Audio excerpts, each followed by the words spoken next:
Alrighty, what did I get myself into here?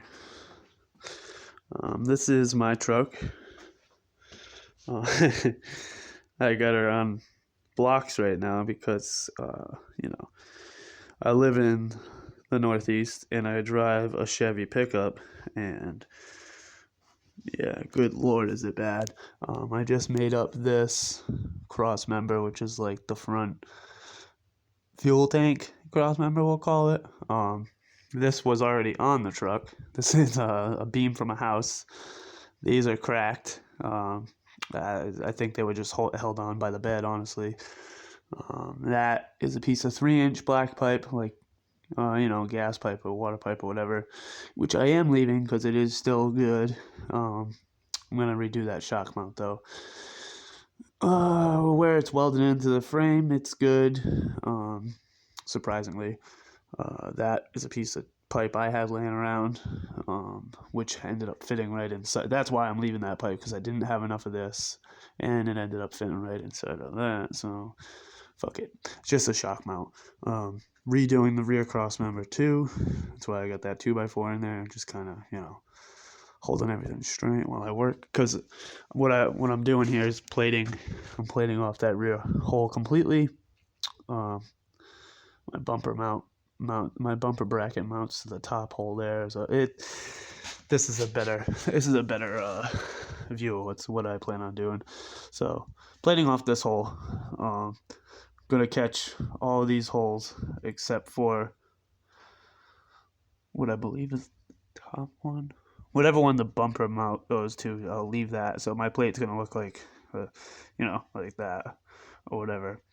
So my leaf spring bracket will bolt into the plate that sandwiches, and it'll be whatever, painted, seam sealed, whatever. And I don't expect to get 10 years out of this. It's just I want to be able to tow with this fucking thing, and it was pretty much pulling the tow hitch right out of the frame. So started patching, as you do. Basically, what the secret to butt welding, like onto rusty steel like this, is just put copper under it. Put aluminum, copper, something thick under it. Just weld at the copper, and pretty much just I'm replacing rusty metal with weld, and it does work.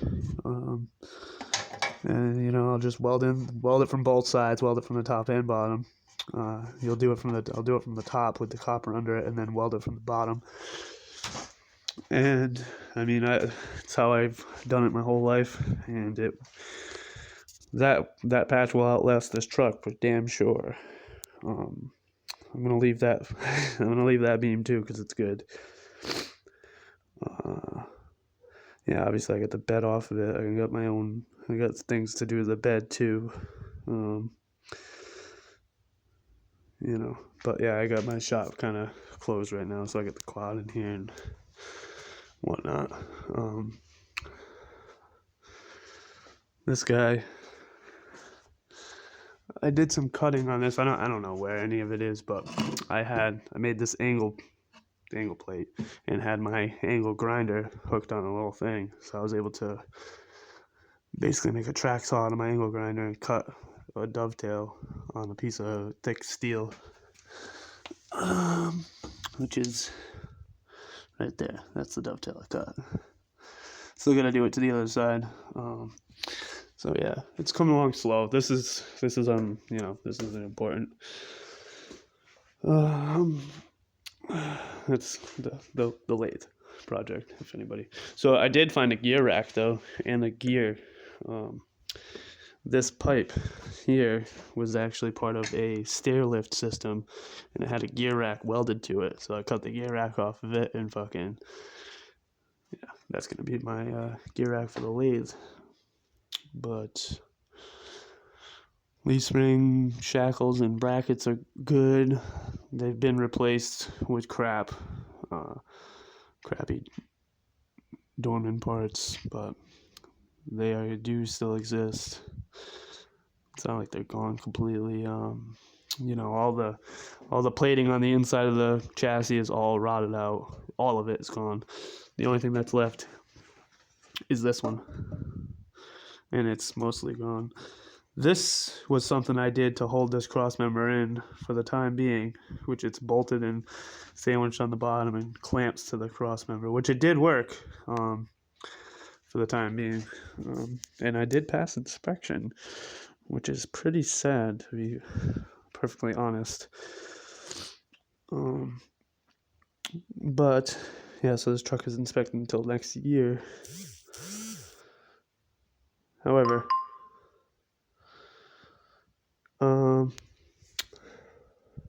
what else was there? Ooh, I found this bad boy. It is a power hacksaw, and it does work. I've had a motor clamped to it.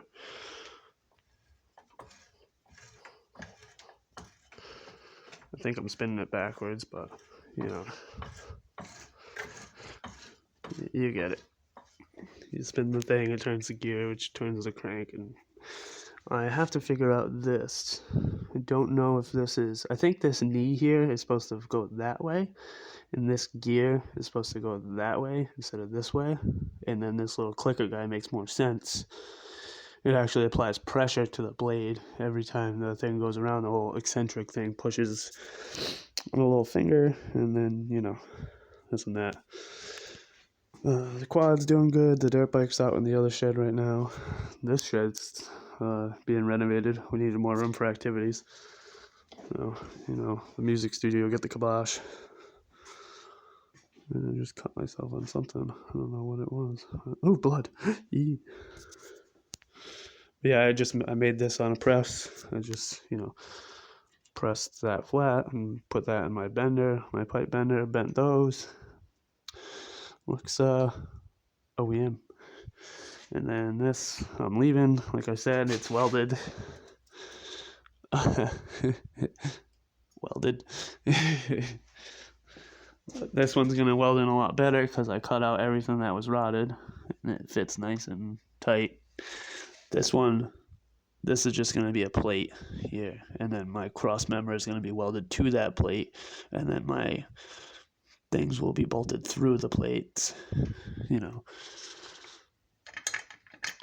That side was actually still riveted on, so I don't know if that one was ever replaced. But the shackle bracket actually looks better than this one, which I know is replaced. This one looks painted, but under all the paint is rust. So yeah, 170 something miles on it. It's a 2001.